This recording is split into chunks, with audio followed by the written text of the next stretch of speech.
مشیخہ ابراہیم بن طہمان۔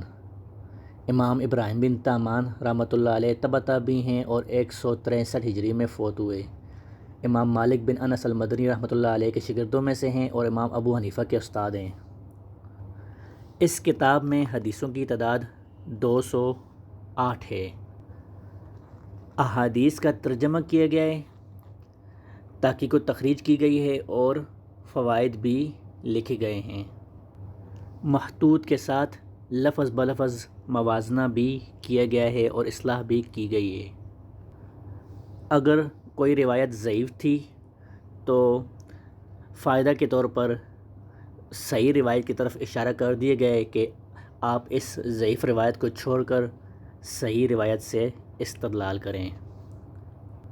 اس کتاب کی نظر ثانی فضیلت الشیخ تنویر الحق الترمذی حفظہ اللہ نے